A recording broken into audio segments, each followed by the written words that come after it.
On today's podcast, we'll be discussing back safety, so stay tuned. Welcome to Warehouse Safety Tips. If you're a seasoned vodcast viewer, this vodcast is going to be different from most that you watch.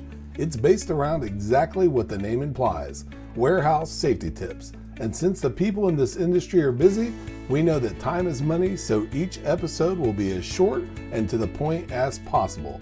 And now, with all that out of the way, let's get to the vodcast. I've been training for a 5K on Thanksgiving called the Turkey Trot.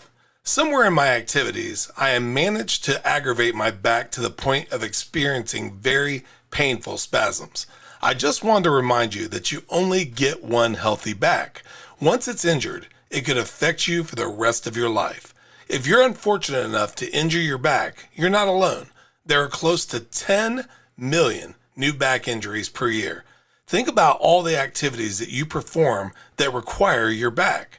These activities include, but are not limited to, lifting, standing, sitting, twisting, carrying, reaching, slipping, and possibly even falling.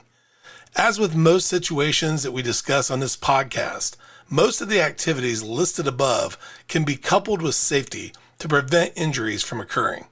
It could take us all day to list all the things that you could do, so since we try to give you a very high-level quick tip, here are a few things to get started.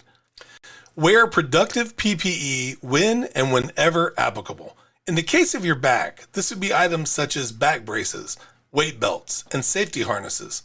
Regarding your feet, always wear the proper supportive and safe footwear. Make good posture a focused habit. Standing tall with your shoulders back isn't just something your mom tells you to do. It's something health professionals would tell you as well. When sitting, especially as part of your job or for long periods, make sure not to slouch. Keep your back straight, have a chair with proper lumbar support, and ensure that your work area is ergonomically friendly. And be sure to stand and stretch periodically. Lift properly.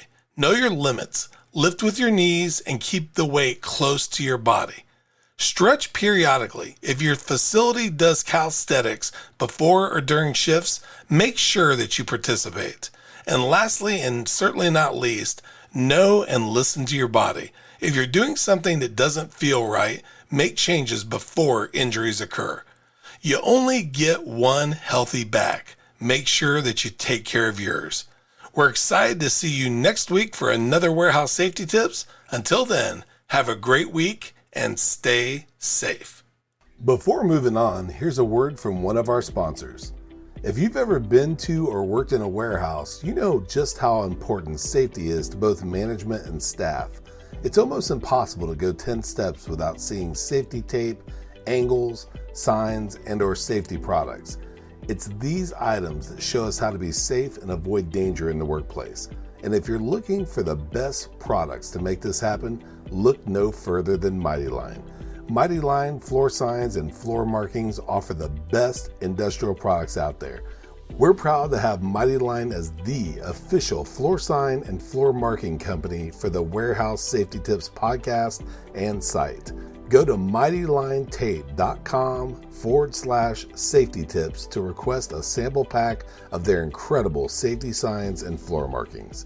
We hope you enjoyed this episode of Warehouse Safety Tips. If you visit warehousesafetytips.com, you'll find the show notes for this episode and access to all of our blog posts, previous podcasts, advertiser information, and much more. Thank you for listening to Warehouse Safety Tips and have a safe day.